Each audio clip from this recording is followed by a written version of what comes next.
What's going down again? D-Gens coming back at you after the preseason week 2 games have wrapped up. I don't believe in superstitions. Actually, I kind of do, so I'm lying. But if I didn't, I would say that I didn't, want to jinx whatever was going on by putting it on Twitter or Facebook or anything else. So I kind of stayed quiet for a little bit. I didn't want to put the juju on the picks, but we're able to keep the tracks rolling throughout the preseason, building our bankroll, building up to the NFL regular season. If you started following this channel from preseason week 1, not counting the Hall of Fame game, we are 6-0 in the preseason. That's pretty damn good if I say so myself. Nothing to complain about. The Hall of Fame game is the only loss we have so far on the week. In the preseason, I should say. And that was we had the under, but it went over because freaking Josh McDaniels, whoever that his name is, didn't want to tell us that he was from Canton, Ohio, and wanted to impress like his high school girlfriend or whatever and score a bunch of points in the Hall of Fame game. So, had we known that, probably not betting that under. Anyways, enough of me getting pissed off about the one loss we have. So for the preseason, I'm going to count that we are 6-1. So if you have been following this channel since the summer and you've been putting money on the preseason and things like that, you are a healthy 4.9 units up because everything has been minus 110 and sometimes even a little bit better depending on where you could get it at. I know some of the books that I even show you here on my channel are like a minus 109, minus 105, somewhere around those spots. So, again, you're roughly about 5 units up, and we're 6-1 for the preseason. Great, enough beating my chest. Like I said, there's always next week. They're probably trying to kick your ass next week. And actually, as a matter of fact, I know they're trying to kick our ass next week. So we got to keep our nose down, keep grinding, keep working. Don't smell your own shit. Don't buy your own hype. Just like we do every week. Keep to it. Keep grinding. Let's keep making these units 1 week at a time. So, enough of that bullshit. Let's move on. Enough of the enjoyment. Let's go into the preseason week 3 pick. I will tell you right now, there is only one. It is going to be a very light preseason week. Unless something miraculously comes out of left field, I'm probably not going to be putting too much more in this. So we're going to get our one play down for preseason week 3.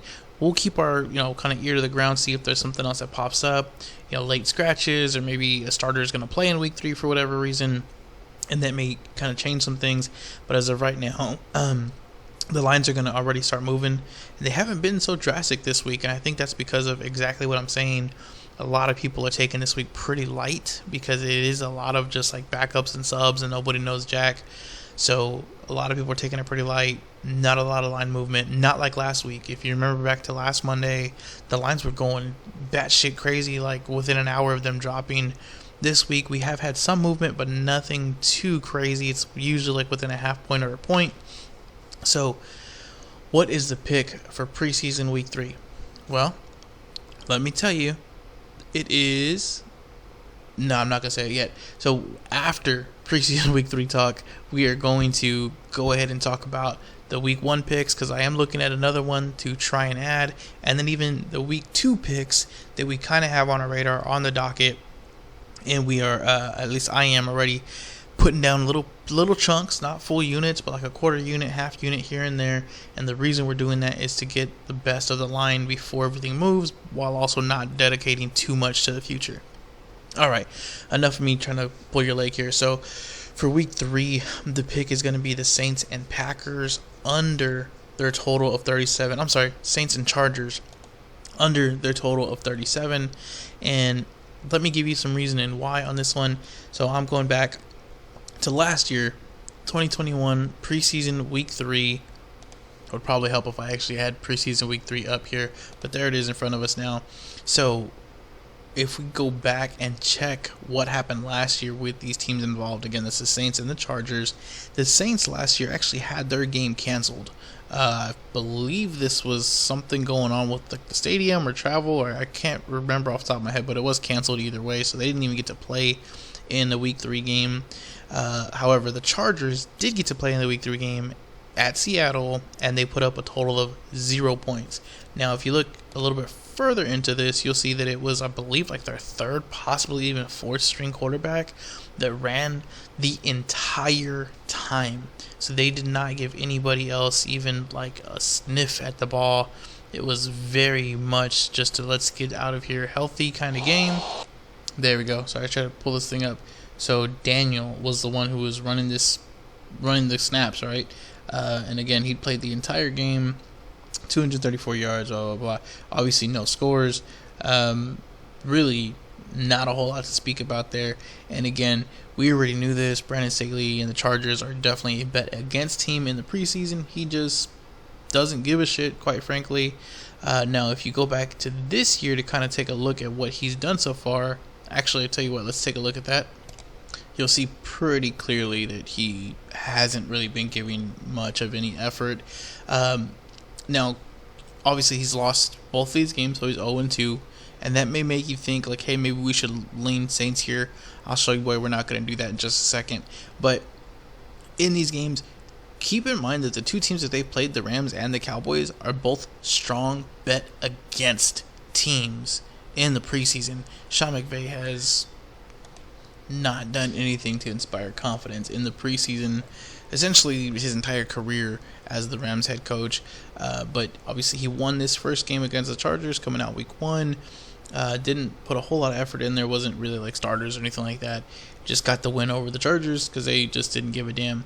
Now, the Cowboys, very similar. Mike McCarthy heading into this game was 0-4 in the preseason as the Cowboys head coach. He also got the win against the Chargers. And you'll notice in both these games, the Chargers are not putting up a lot of points, and they're also getting some kind of like weird scores. 18 and 22 are not common scores, and it's preseason, so nothing too out of the ordinary there. So we have a team here that's not really trying to win. They're not playing their starters. They've already, pretty much made it known, like they're not playing Herbert, they're not playing most of their starters offensively or defensively, and they don't really give a shit. They're just kind of trying to get their last couple of pieces on this team nailed down. And to me, that is a sign of a very good regular season team, is that they know who their starters are. They know what they're going to do. They know their philosophy. They know how good their guards are. This is not a mystery. This is not some big open contest for everybody. Their preseason is very much just a final weed out. Let's get this guy down to 53. Maybe we need to find guys like 49 through 53 on the team. That's it. That's all they're trying to do. So they don't need to try to win these games. They don't need to put anybody at risk. They don't need to play any longer than they need to. And in most cases, they don't need to play at all. So I don't see a lot coming out of this Chargers offense. Now, the Saints, on the other hand, Dan Allen has just not been a great preseason coach in general, or Dennis Allen, I'm sorry. He's a total of, I believe, 4-10 after this week's schedule. Let's take a look. So he was 4-8 to start the season. He was 4-9, so he's 4-10 at this point. And as a Saints head coach in the preseason, he has not put up more than 13 points. Now, the Texans do typically try to win these preseason games, so I was not willing to take this at face value and just say, okay, like, yeah, he doesn't give a shit about it. But they played the Packers, and LaFleur is notorious for not trying to win games. Going into this game, he was a total of 2-7. So beating the Saints made him 3-7. Matt LaFleur, that is, the coach of the Packers, in preseason. So again, we have another team here in the Saints who's just not putting a whole lot of effort out. They still haven't rolled out Jameis Winston because he had a foot injury. I don't foresee them starting him in this last game either. They realize this is the dress rehearsal. He did have, I believe it was stitches in his foot or something along that sort. And so that's something where I wouldn't want to risk that. I don't think it's like a major issue, but you don't want any setbacks, especially that close to the start of the season. So I don't see them throwing him out there. Michael Thomas is dealing with like a hamstring issue. They probably obviously not going to put him out there. Maybe if he's okay, but I highly doubt that he sees any time out there at all. Just most of their starters are just not going to touch the field, and Dennis Allen knows what he has in these guys. I don't think he's using the preseason to determine his starters either. Now, whether this team is going to be really good or not, I know I just used that rationale for the Chargers, but But the Saints, I think this is strictly just like a coaching staff who's going to be very cautious. Yes, maybe they will have a good team, but I do think that their roster in general has more holes in it. It strikes me more of that coach or coaching staff thinks that team is better than they really are. If they're truly going into the season thinking like, yep, we have nothing to worry about, we have no holes, we have nothing we need to figure out about our starting team. While that may be true, I personally have some questions with them. So while I think that, again, kind of having a shitty preseason is almost a sign of having a good team because most of your starters are set, your philosophy is set, for whatever reason, I just don't get the same vibes from the Saints. Call me a hypocrite. I just don't get it. Either way, I do believe in this preseason game you're going to see two teams who are just strictly trying to get out of there healthy. They're not trying to impress anybody. They're not trying to do anything crazy. They're not going to try to the starters. They're not going to try to get anything more than a vanilla offense. They're not trying to give away any other stuff. Again, is very close to regular season. And there's just too much on the line for both of these teams who are expected to, be very decent teams. The Chargers, in my opinion, a Super Bowl caliber team. The Saints, possibly a playoff team in the shitty NFC that is this year. So again, both these teams just kind of doing their best to get the hell out of here. Now, Dennis Allen in general, like I said, hasn't really given a damn about preseason. Brandon Staley is very much the same. I'd have to go back and find what his schedule is. Or I should say what his record is, but I can almost assure you it is like either 500 or below, and I'm actually leaning below 500. So Brandon Staley has just shown us he's not really going to put a whole lot of effort into these preseason games. So that's probably enough, or should be enough, as to kind of the reasoning why we're doing the under. Just in case you were wondering, because I know you may have heard me talk about it last year, like some teams use week 2 as the dress rehearsal. Some teams used week 3 as the dress rehearsal last year. Now with the Saints, they put up 23 points against the Jaguars, so maybe it was week 2. This is the week 2 schedule here in front of you now from last year. It's possible that they used that as the dress rehearsal, but Dennis Allen was not the coach. So I don't know how much you want to take from that. Dennis Allen has shown us even in week 2, and if he was going to do a dress rehearsal, I'm almost positive it would have been the week 2 game. Again, another reason I really wasn't too fond of taking that wager for the Saints this week. But either way, Dennis Allen has shown us he doesn't even want to use that. Now the Chargers, going back to Brandon Staley last year even, put up 10 points in week 2, which I'm assuming he used as the dress rehearsal since he put up 0 points in week 3. Seems like more likely that week 2 was the week he was trying to maybe put something on tape or get something going with the guys. He finished the season as 1-2, and he's lost the 2 games this year. So he's a total of 1-4 going into this game within the last 2 years. So again, just 2 bet against coaches here that aren't going to put a whole lot of offense out there. So bet the 37. Under 37, that is. Now, I'm going to give you a little heads up here. I put it out on Twitter earlier this morning to take the under in this game, at under 37. You probably should, if you are not already, follow me on Twitter at AG_sports21. And the reason I say that is not to get my followers up, although it's a nice little tip. The reason I say that is because these lines move so quickly. I know I was just saying that this particular week was not a huge movement. I threw it on Twitter almost as soon as they came out, as far as the lines are concerned, because I was expecting a bigger movement. In most cases, it only came down a half a point. So this is xbet.ag, where it's down to 36.5. This is Bookmaker, where it is also down to 36.5.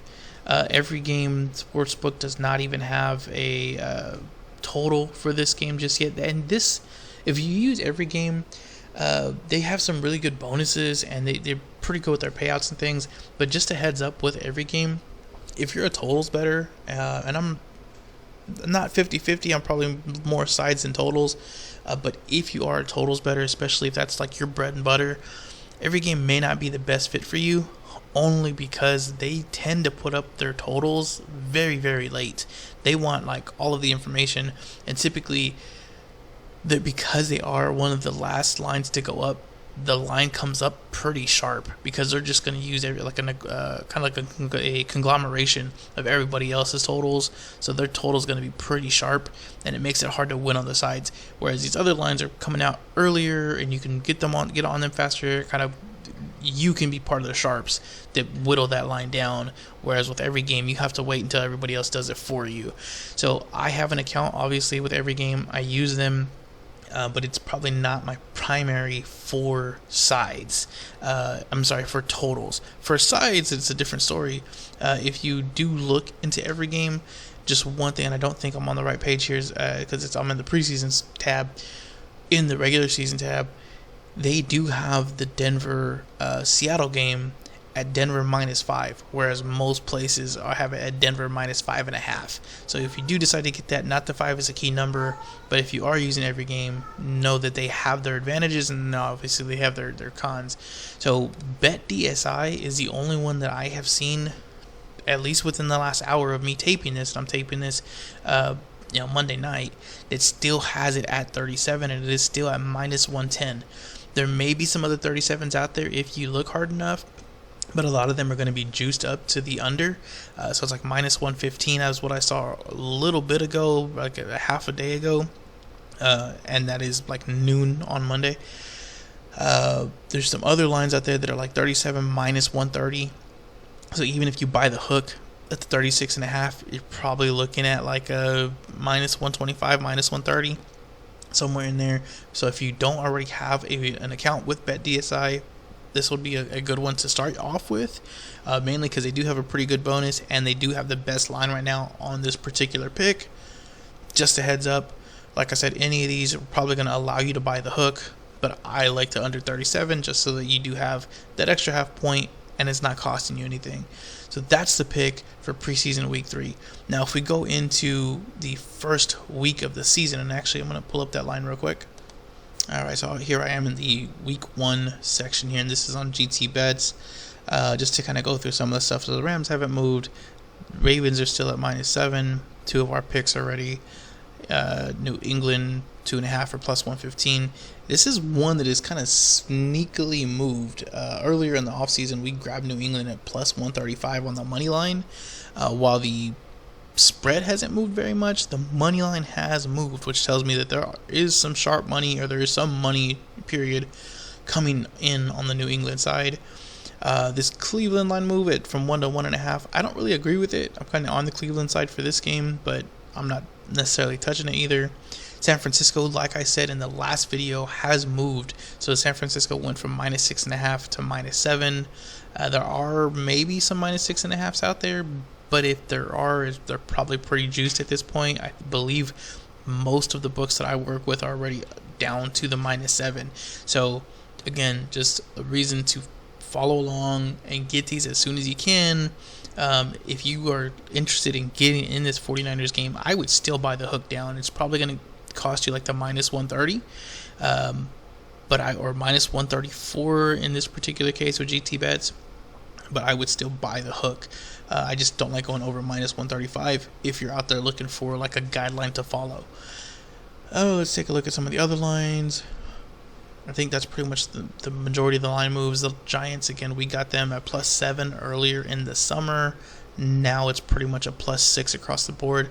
They actually did dip down to +5.5 for just like a day earlier, before, I believe, right before the preseason started, and then they got hyped up, or Tennessee maybe took some money back, so it went back to 6. So that's where most of these are at. But the one that I'm looking at here, and the pick that I'm looking to add, is Denver -5 at Seattle. So we've gone over this, and I was kind of hesitant to pull the trigger on this one.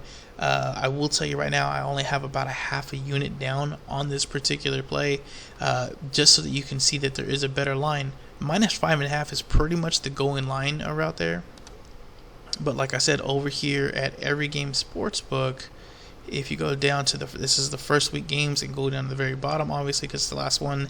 It is at -5, but it is a little juiced to -115, which is not bad considering if you go anywhere else, you're going to be paying at least -125 to buy that hook that's not a key number.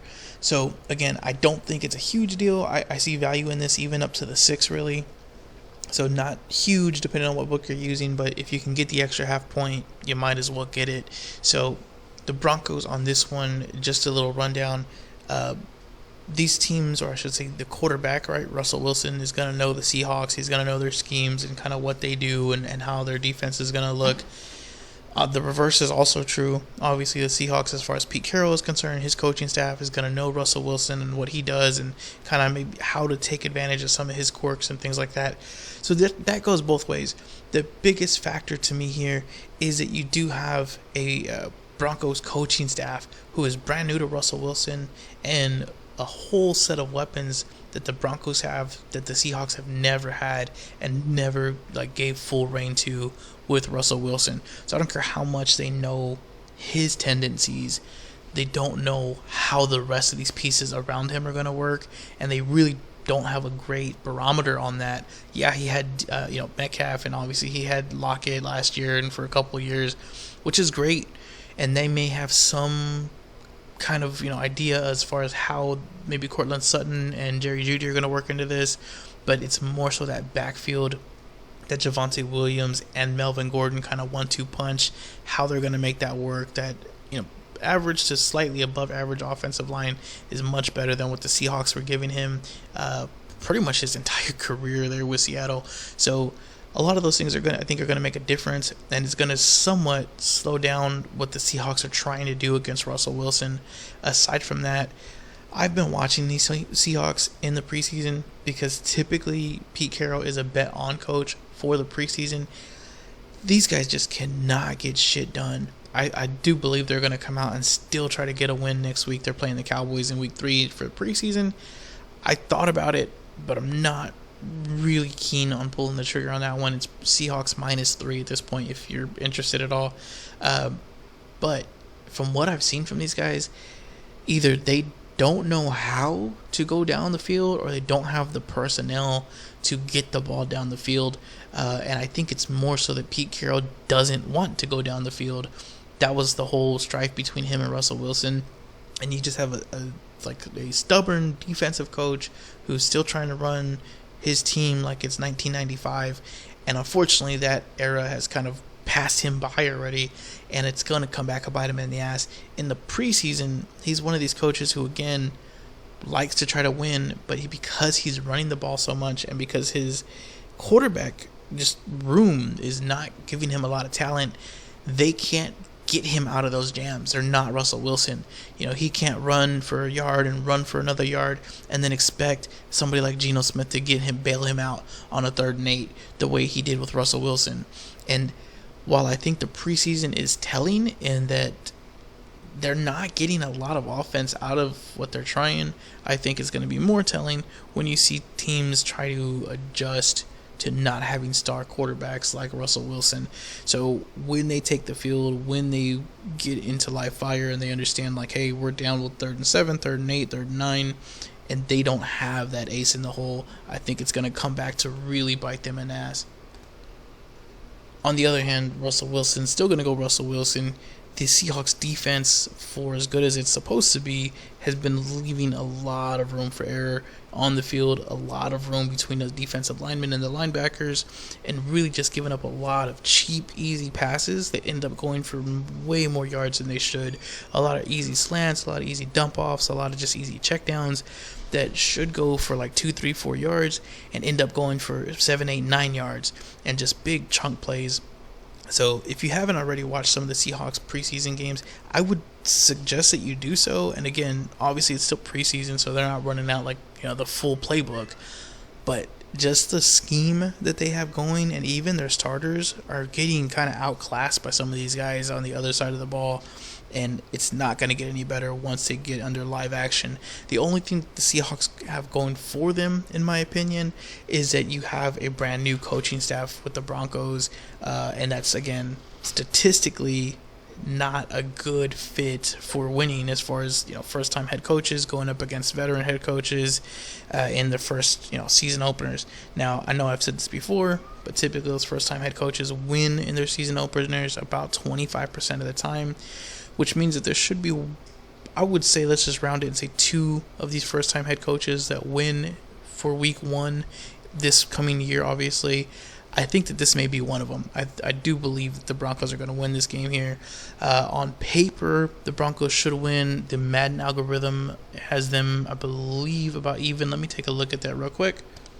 Yeah, so this Madden algorithm for Week 1 does have the Broncos as about 3 to 3.5 point favorites, which, again, would be closer to the key number, obviously, of 3.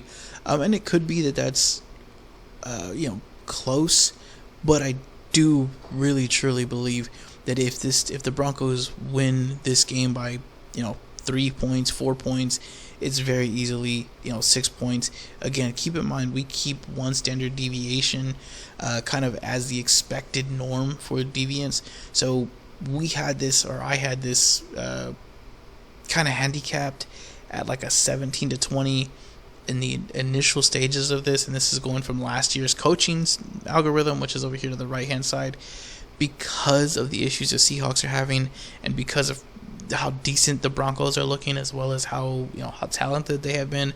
I do think you're probably going to see the Seahawks with the standard deviation down and the Broncos probably about a half a deviation up, if not more, which means that my final prediction on this game is realistically more like 14 for the Seahawks, 20 to 24 for the Broncos. So if it ends up being 14 to 21, would not be surprised at all, and I do expect the Broncos to cover. So that's one line that I'm looking at. Like I said, I'm putting a half unit down on that so far. It is the very last game of Week 1, so you're going to have more than ample time to get down on that. But again, keep in mind the line is moving against you if you're on board with me here.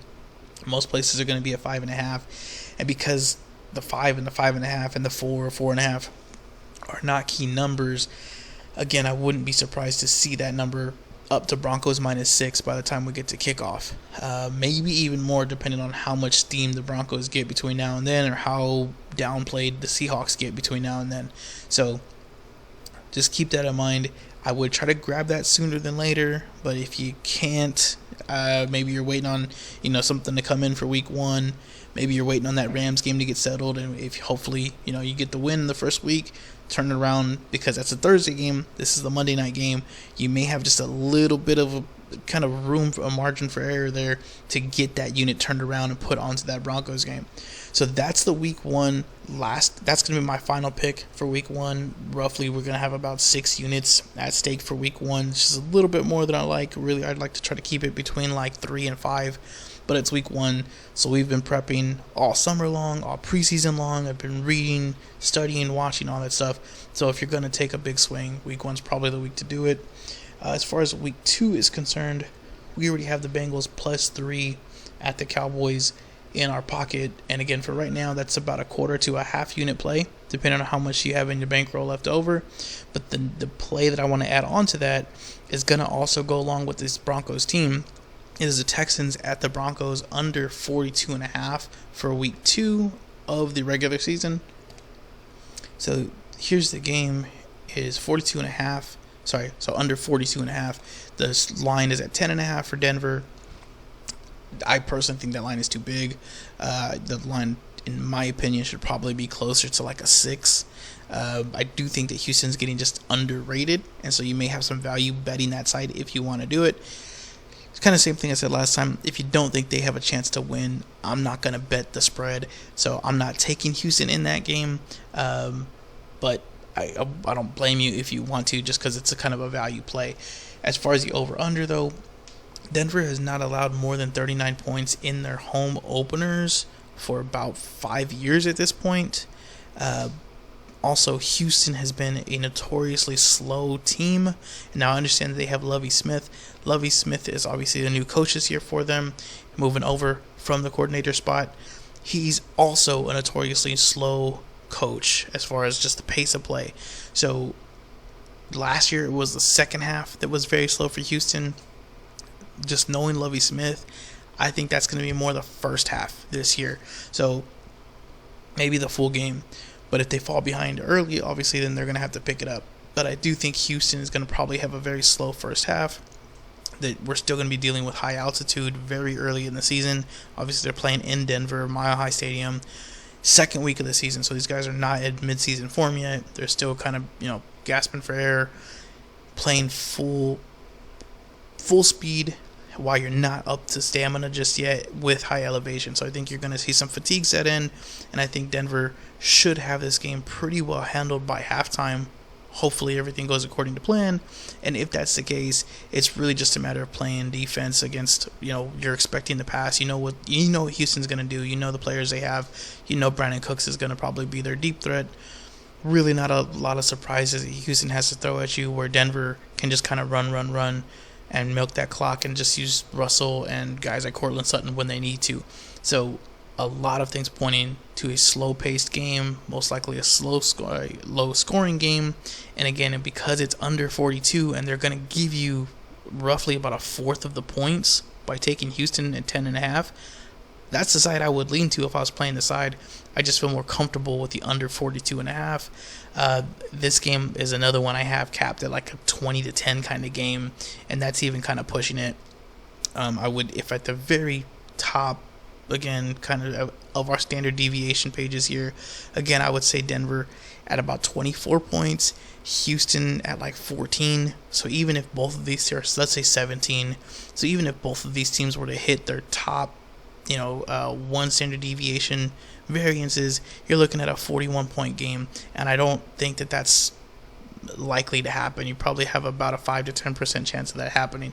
So I like the under 42.5, and that is when I expect to come down as we get closer to kickoff. So again, that is when you're trying to try to get like a quarter unit, half unit down now, so you have something down on it before the line moves. And again, if you can, keep adding to that as we get closer. Next week, if you want to add the other half a unit or a quarter unit and just kind of keep piling into it, at least you're locking in the number now. At least you have it in your belt, and if you can start shopping and kind of finding ways to maneuver that, because as we get to kickoff, depending on what the line is, you may look to hedge, you may look to middle, you may look to do several different things, but by getting the first half of the unit down now, you're going to leave yourself that wiggle room later. So those are the picks being added. Again, I'll put everything in the comments below, just like we always do, and I'll put the links to all the different books that we've been talking about and different, bookmakers and things like that. So hopefully this is informative. Hopefully you guys are going to follow me on this one. Hopefully everybody's followed me for the last 2 weeks to go 6-0. Good week. Happy to celebrate it, and we'll stop thinking about it after tonight. So good luck, guys, and talk to you soon.